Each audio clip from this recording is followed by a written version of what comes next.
If you're going to Oslo and wondering how many days to stay and what to visit, this short video is for you. In 5 minutes, the Oslo Visitor Center is going to show us the best places to see in town. Thanks Visit Oslo for letting me record this conversation.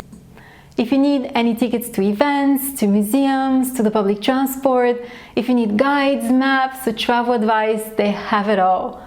The Tourist Information Center in Oslo is located next to the central station. We're here right now, so if you want to see the city in the city center, I would say you have these leaflets, so you can just follow the main road and then this road. So you have the main buildings: Opera, Cathedral, Parliament, University, City Hall, Fortress, and this harbor.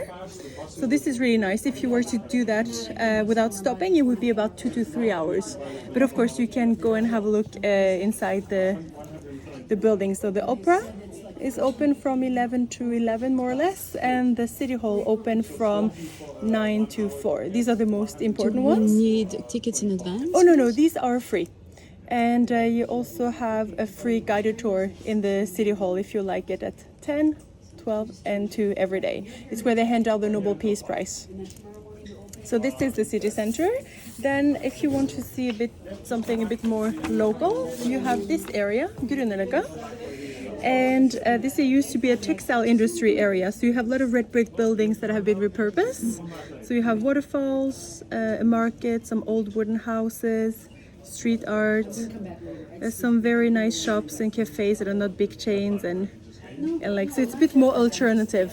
So I would say for the city, definitely these two areas plus the two parks.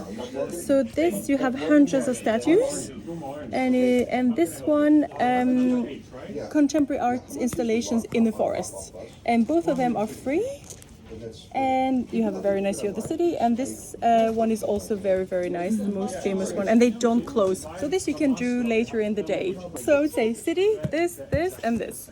If you want to see nature, I would say the river with the waterfalls, the public ferry to go around the islands, and take the subway up to the top of the mountain to see the view. Oh yeah, and then the ski. And the ski jump, yes. And it's very nice if you take the subway to the top of the mountain, all the way to the last stop, see the view, the old building, and walk down to the ski jump.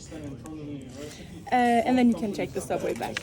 And then I would say for the museums, you have 3 days, but I guess you don't want to spend your 3 days in the museums. But the most famous one's the Folk Museum. Mm-hmm. I've read that it's really big. Do we need at least a few hours, right? I would say the biggest one is the National Museum, and I'd say almost you would spend more time in the Fram, because this is an open-air museum, very nice with the old Viking church and some old farms, but you don't have tons to read inside, but it's very interesting. So it's more like activities, and so I would say if you were to read everything, maybe Fram would almost take more time. It's about the exploration of the North Pole and the South Pole by Nansen and Amundsen. Very nice. The Kon-Tiki is also quite famous for us. It's a Norwegian explorer, Thor Heyerdahl. In the city center, I'd say the National Museum, and maybe the Museum of History, with some Viking artifacts, and the Munch.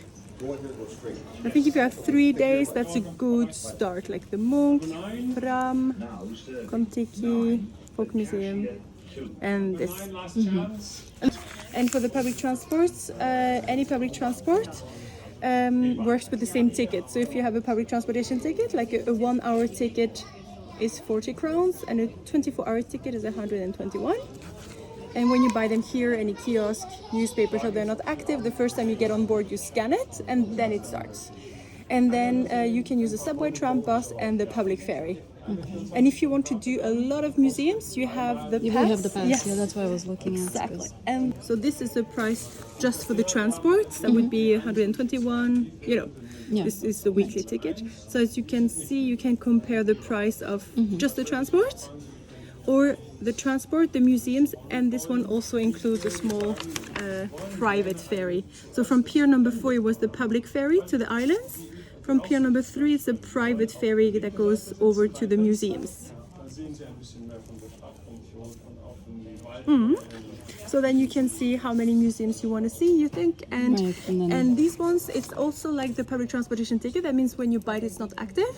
And when you start using it, it starts. So if you have the 24, it's from, let's say, 12 to 12. Or so you can actually do quite a lot over 2 days. Right. Yeah, perfect. Is there anything? Is there any foods we should try while we're here? Yes, maybe Fiskeriet is a very nice fish shop and fish restaurant over here. Fiskeriet. Mathallen is quite cool as well. It's like a food court. And I'd say maybe Norwegian waffles over there. Harald's Vafler. Unless you want to try Norwegian meat, then you also have Rorbya.